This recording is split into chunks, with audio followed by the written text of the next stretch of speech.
Hello friends, આજે હું ચૂરમાના લાડુની recipe આપીશ.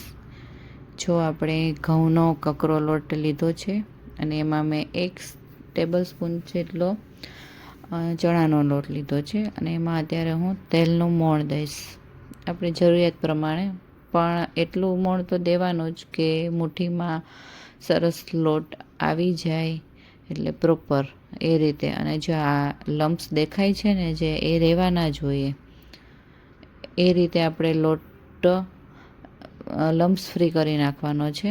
તમે જોઈ શકો છો, જો આ રીતે એકદમ હું જો આવી રીતે છૂટો કરું છું, પછી જ એમાં પાણી નાખીને આપણે લોટ બાંધીશું. પહેલાં એને મોણ દઈ એકદમ મસ્ત ટેક્સચર આવી જાય, પછી જ એને લોટ બાંધીશું. જો આ રીતે લોટ થવો જોઈએ, મોણ દીધા પછી આવો લોટ થવો જોઈએ વ્યવસ્થિત.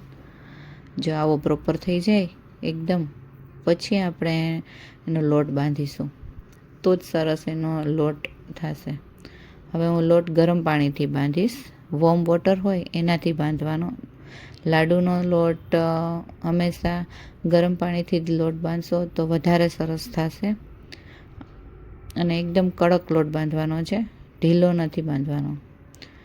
જરૂર મુજબ જ પાણી થોડું થોડું એડ કરતું જવાનું છે અને લોટ બાંધતું જવાનું છે. જો આ એકદમ કડક લોટ બંધાઈ ગયો છે. હવે હું એને મુઠિયા વાળીશ.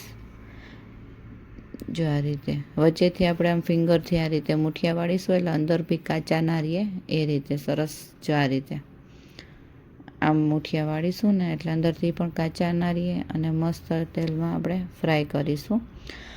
હવે મુઠિયા એવી રીતે ધીમા તાપે ચોળવવાના છે, અને જો આવી રીતે તળાઈ જાય પછી એમાં જો ક્રેક્સ રહેવા જોઈએ તો જ પ્રોપર તળાઈ ગયા કહેવાય અને એકદમ સરસ ચડી ગયા કહેવાય.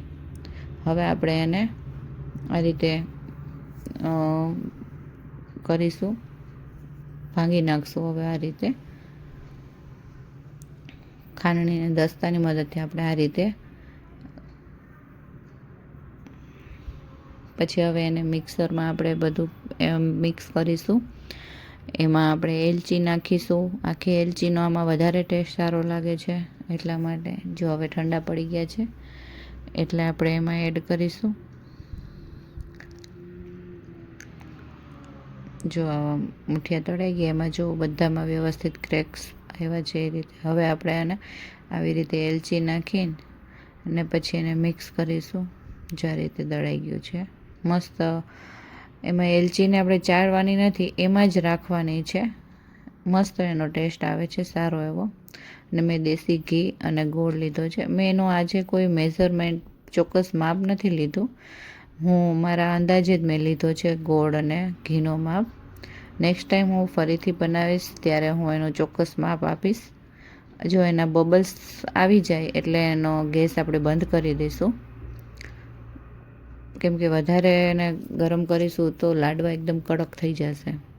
જો સોફ્ટ લાડવા રાખવા હોય તો બસ જસ્ટ બબલ આવે ઉપર, પછી આપણે એમાં ગેસ બંધ કરીને ગોળનો પાયો લઈ લેવાનો.